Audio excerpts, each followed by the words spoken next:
Good morning, good afternoon, good evening, hello, whatever time it is with you and wherever you are. Thank you for downloading this SmackDown review as part of the WWE podcast. As always, it's an absolute pleasure to have you listening along once again. I'm Amanda, your host of this SmackDown review.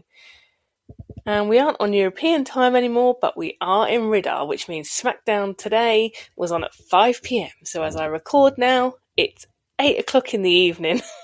Happy days.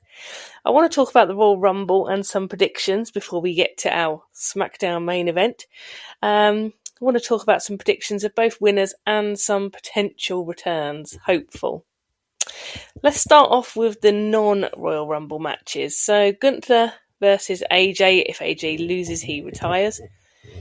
Now, first off, I know you've heard this before from me, but this moniker that they've given to Gunther as the career killer is just BS. He hasn't retired people. He had Goldberg's last match, then he had Cena's last match. It wasn't their last match because of him. It drives me nuts. Anyway, I want to see an AJ win, and I think we will. He deserves one last Mania at the very least. Drew versus Sami. With a heavy heart, I think we get Drew win to retain the title, unless WWE finally pull the trigger on Sami and get him the belt for Mania. Heart over head here. I'd say Sami, but head over heart, I think I'm going to go for Drew, but hoping that we get Sami. Okay, so on to the two Rumble events. So the men's Rumble. With only about 15 or 16 declared, there's plenty of scope for surprises. So firstly, the likely winner. This year is so hard, I've picked my top 3 likely winners.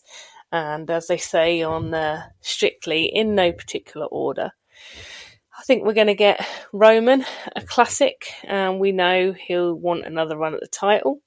Next is a bit left field, but I feel like LA Knight's time might be approaching. So LA Knight is my wild card, and my last possible is Brock, because I'm not sure they'd bother having him in it if he wasn't going to be up there. But let's see. And let's really quickly talk about any returns or appearances that we've not seen for a while. So my first one, you're all going to know what this is, but I think Chris Jericho, please God, if we hear Break the Walls, I will pop my arse off.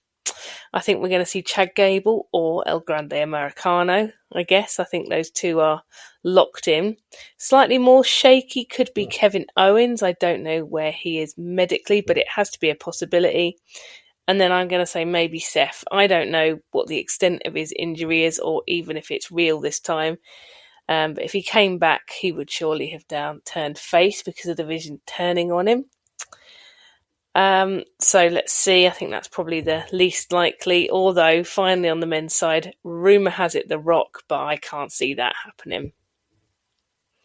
So let's talk about the women's match now. The women's Rumble. Again, plenty of room for surprises. Only 15 or 16 people declared here as well. We already know there's a decent amount of NXT, possibly TNA people too. In terms of winners, again, I don't think this is easy this year, so another top 3. A returning Tiffy, she needs to be back in the title picture. She's awesome. Jordynne Grace, she would be a bold pick from WWE, seeing as that she's really only just arrived, but she's over, and it would be a refreshing change. And my last of the 3 would be a returning Bianca Belair. For me, that would be the most underwhelming option, but it will be good to see her back. I also think there's an outside chance for either Liv or Rhea as well, but much less likely. And so to the returns for the women, and some exciting stuff to think about here. Firstly, Tiffy and Bianca. I think they're both bankers. I think we're going to get an AJ Lee, possibly face off with Becky and start off their feud for the IC belt at Mania. Now, hear me out here. I am predicting we get Sasha Banks. Yes, I do.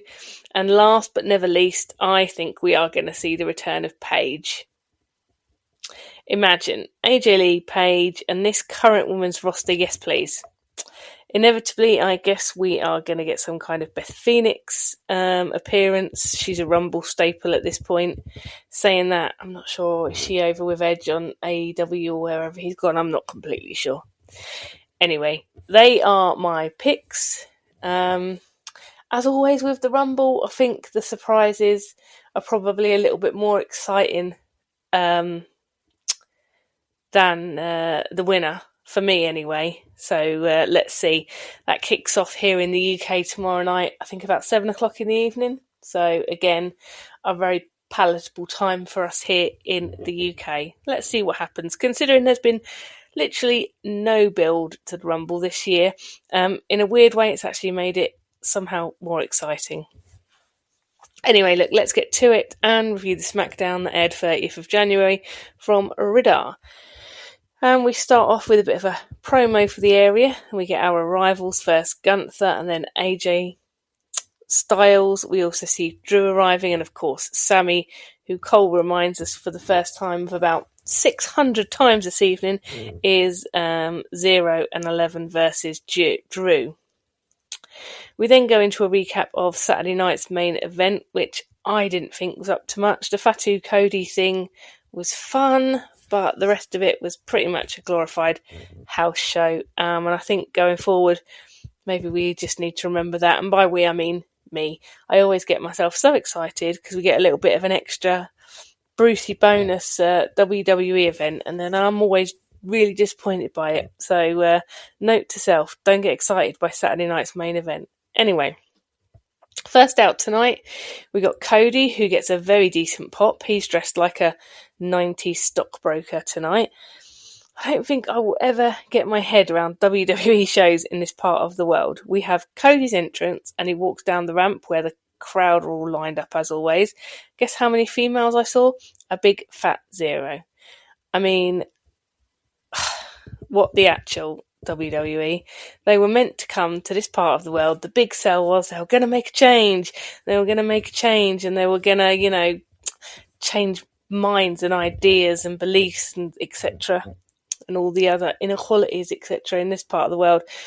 Some change so far, though, WWE, absolutely nothing. I think you could have probably counted all the females in the audience on this show, probably on one hand, 2 hands max, which I just think is it's not the one, is it? Anyway, back to Cody. He's in the ring, says the usual, what do you want to talk about? He says he half expected to come to the ring trading punches with Fatu. He says the fun they had the other night was prematurely ended by WWE champ Drew McIntyre. And that gets a decidedly mixed reaction from the crowd, a bit of booing and a bit of cheering. So they seem fairly much split. He asks where Drew is on this monumentous night. He says it looks like Drew realises that all he won was the title and not the most important thing that goes with it. And if he hasn't realised by now, he never will. He calls Drew tacky and a keyboard warrior and says he doesn't realise there's kids that watch this show and this is Drew's chance to open the show and take control, but he's nowhere to be found. He's dropped the ball. He says it would all make sense if he won the Rumble for a third time, and that gets mega boos. And I mean like proper boos here. If he wins tomorrow night, there might be a riot in Ridder.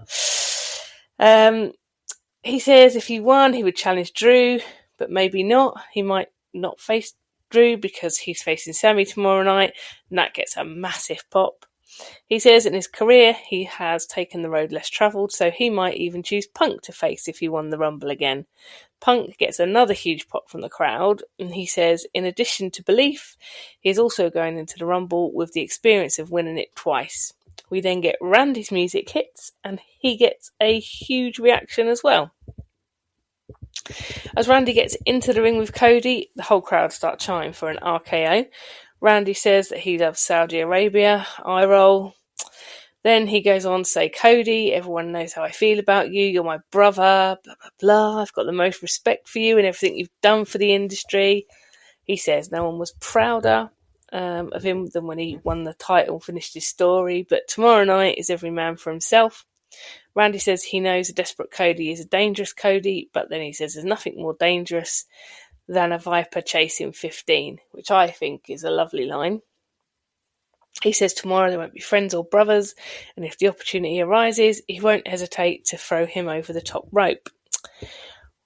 Randy tells Cody to remember he isn't the only one who's won the Rumble twice, and then we get Jay out, who seems in a hurry. I heard on Raw that Jimmy is off with personal reasons, and now I can see tonight that Jay's wearing a big gym top. So I hope all is well for Jimmy, and everything is okay at home.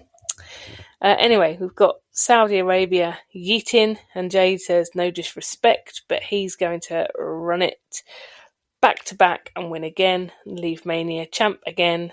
And now Sami is in, and it's like a face train. Choo choo. To be fair, the crowd absolutely lose their minds for Sami. He says as much as he would like to spend the evening speaking Arabic to his people, he recognises he's in the ring with three of the best.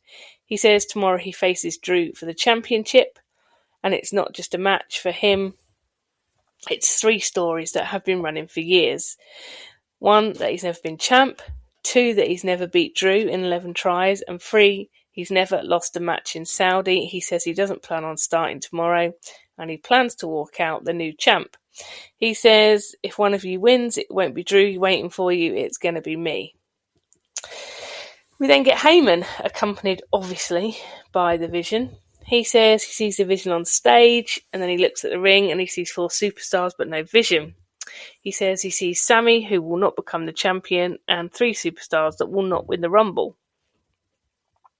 He says by tomorrow night you will all learn that it will be Bron Breakker's night. Randy tells him to shut up.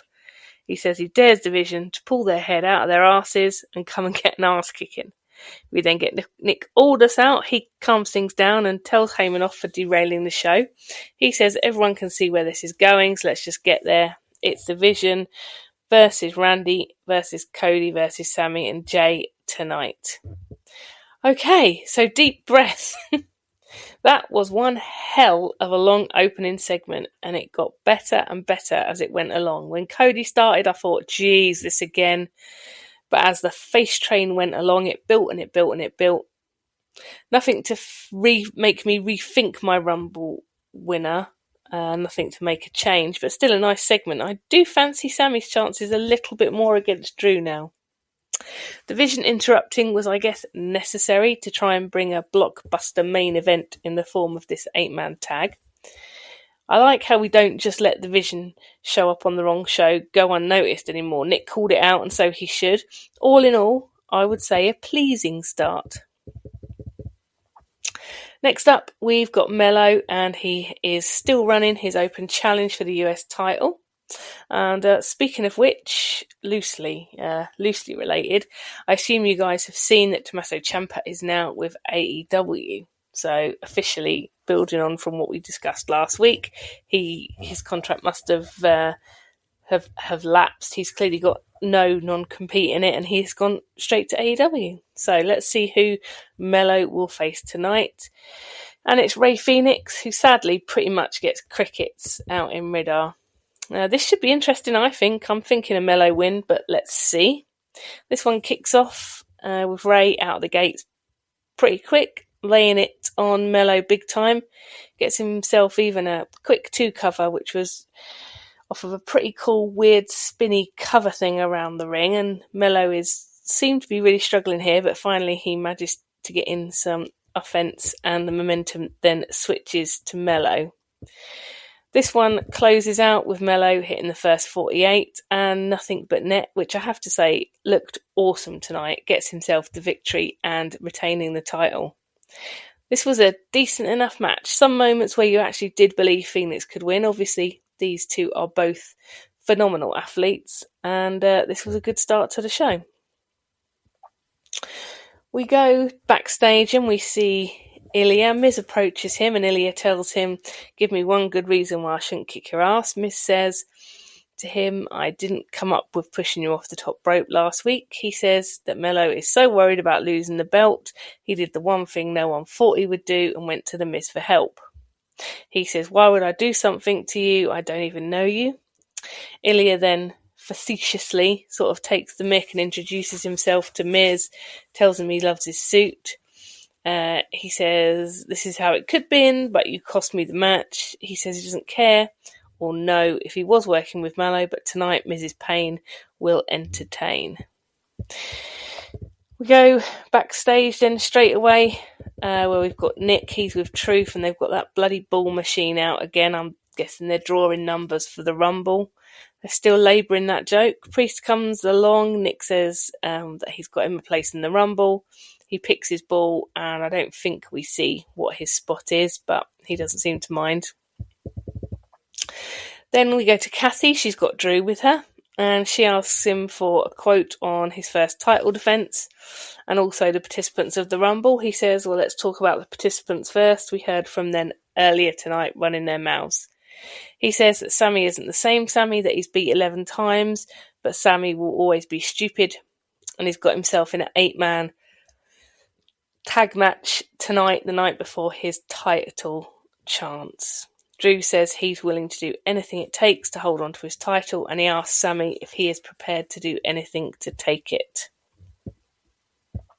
So really leaning into dark, moody, heely Drew. I still don't know about this Drew title run. It would be more fun if he did drop the belt to Sami tomorrow, in my opinion, and he could carry on losing his mind, saying he's been screwed over. I'm just not sure that mean heel Drew is enough for me anyway at the moment. That's just my personal opinion.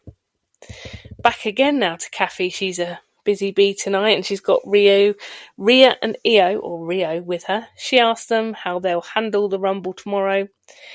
She says they know what it means and how it's everyone for themselves. They say they're going to be friends whatever happens. They're interrupted by Kiana and Julia. Kiana says that this act is cute, but it will be their undoing.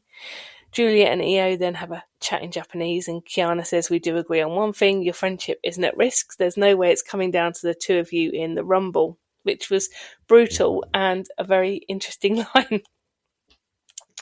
She says that her and Julia are going to take the tag titles. Julia's going to win the Rumble and become a triple champion. Rhea says, don't you think you're getting ahead of yourselves? And at that point, Nia and Lash pitch up and say, don't you think you're all getting ahead of yourselves? She says, there's no way you're winning the Rumble, as Lash and Nia are.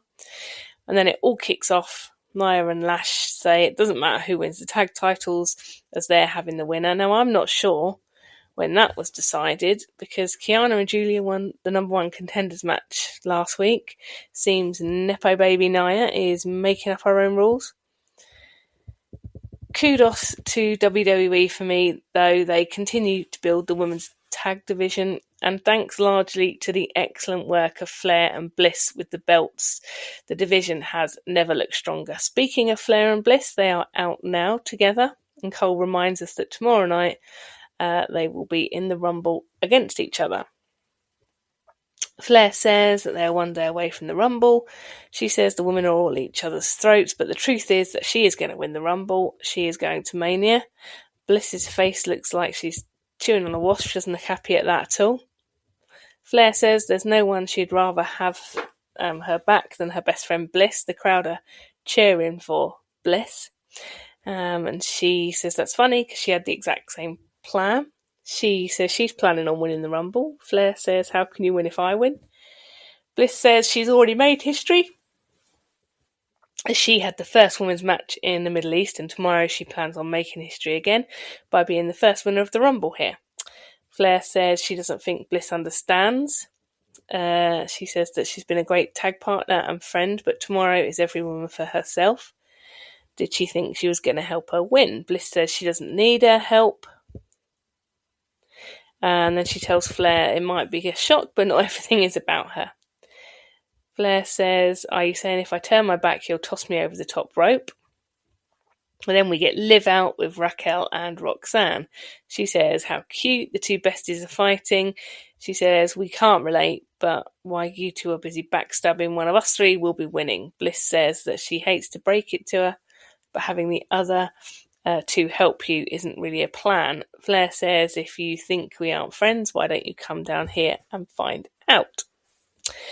Liv agrees, but she doesn't mean it. She bails out when they're halfway down the ramp. Nick comes up behind them. He says he knows they aren't on SmackDown, but he has a rule. If they show up, they wrestle. So he makes the match, any two of Judgment Day, against Bliss and Flair. So I think tomorrow at the Rumble, we are likely to see Bliss or Flair throw the other out of the ring and properly start this split and division. I think both Flair and Bliss can go pretty deep, so chances are we'll be pretty far along into the match, so it will be set up like potentially the one chucked over has genuinely lost an opportunity to main event Mania. I am going to be really sad to see the end of them as a team, but they've 100% done their job and elevated the hell out of those tag titles, and for that they should receive their flowers. This tag match is up next. And we've got Roxanne and Liv versus Flair and Bliss, and it starts off with Flair and Bliss in charge, but soon enough we get shenanigans from the Judgment Day behind the ref's back, giving them the momentum. Cole tells us on comms that Liv has never won the Rumble and that she's been close a couple of times. I have no doubt that Liv will be up there in terms of the final stages of the Rumble.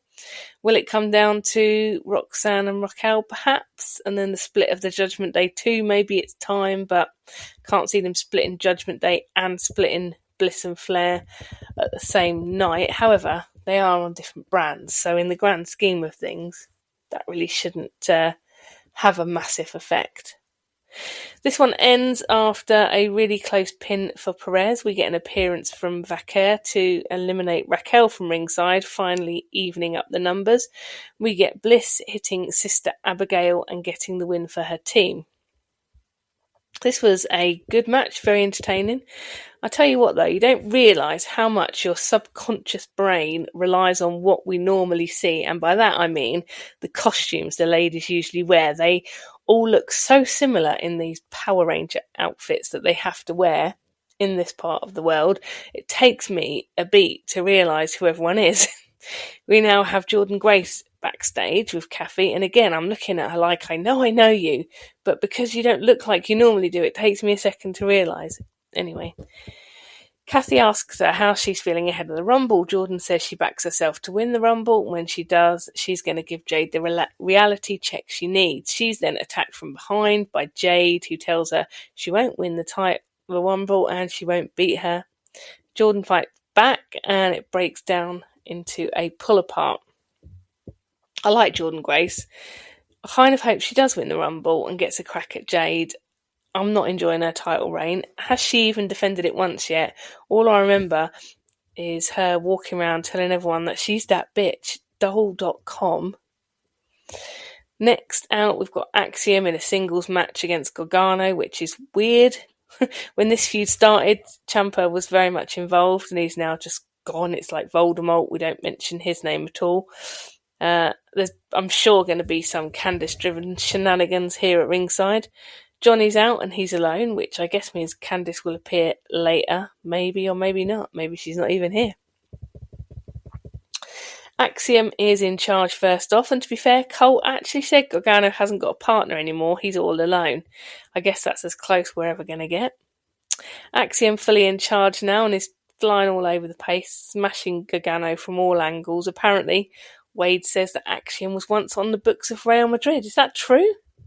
I need to Google that later. Johnny fighting back now with a very different style. Johnny gets his head almost kicked off by Axiom, and then Axiom hits a Spanish fly. Johnny manages to rip off another of Axiom's masks, but Axiom takes the old one back, which doesn't match his outfit. It's blue and his outfit is red, which does nothing for my OCD. He hits the golden ratio, getting the win, and all the masks back. So I'm thinking, first things first, perhaps Axiom should get some different fastening mechanism for these masks to make sure they're on tighter. Can't seem to keep hold of them. This was a good match. And I was wrong, no Candice. I guess she stayed home, but Axiom wins, and maybe that's the end of this feud with Johnny. And what future for Johnny now as a singles competitor? I mean, he's done it before, and he's certainly the more likeable member of DIY, in my opinion. It's going to be very interesting to see what direction they take with Johnny now. Melo is backstage with Ilya talking about what happened last week, and Miz and his help or not help to Melo. That's like a weird high school Barney. Oh, I thought we were friends. Now your old friend pushed me. Wow, wow, wow. Bit boring, bit unflattering. Ilya is worth more. Let him wrestle Melo and get that bit over and done with now. Let Melo carry on because he's actually doing good work at the moment as well as Ilya. Now to the ring, where we've got AJ Styles making his way out and welcome everyone to SmackDown. And Jesus, did I go down a wormhole? Please tell me we aren't back 2 hours ago to the beginning. Anyway, AJ says that he's got a big match tomorrow at Rumble. He says some of you are worried about tomorrow. He says, don't worry, I'm not worried. He's going to knock Gunther's teeth down his throat. And then the retirement tour starts and we get all the one more times. And he says, Randy, he says Punk. And then we get Gunther out, who gets a reception like a bucket of cold sick. He stands up on the announce desk, tells AJ that none of the future plans are going to happen. He says deep down, he knows that he's made a massive mistake and it's going to cost him his career. He says tomorrow he's going to end his career and he'll do it the same way he did to Cena and make him tap out. AJ says that's funny because the last time he checked it was Gunther who tapped out like a little bitch. This sets Gunther off and he approaches the ring but thinks twice about going in. So we continue to build this one. I think the AJ retirement year is too big for us and WWE to lose. So I'm even more sure now that AJ wins tomorrow night and Gunther is not the career killer. And yes, I will die on that hill. Next up, we've got Ilya versus The Miz, and I'm fully expecting Miz to get his head kicked off and his arse well and truly handed to him on this one. Miz actually starts off pretty good, but soon enough gets his chest caved in with a massive chop, and now all the momentum with Ilya, and he seems pretty cross tonight. This one is going on a lot longer than I thought it would. Miz gets away with gouging Ilya's eyes, but Ilya manages to hit Torpedo Moscow and the H-Bomb, taking the win. Every match with Dragunov, in my opinion, is awesome, but this went on too long. Now, do we believe that Miz and Melo are in cahoots? No, I don't buy it. I hope not. I really like face Melo, and I want Miz to just be shaken off him once and for all. Now we get a promo from Solo, and yes, he still has that bloody lantern. He is basically gloating, saying he told us that all this would be the outcome. He says he did it, he's got the lantern, and he's got the tag titles.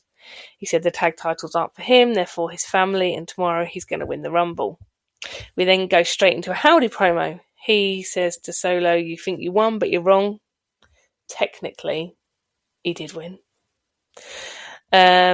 He says you are mistaken and underestimating the weight of sacrifice. He says the lantern and the tag titles will come back to us and the fireflies will illuminate his insecurities.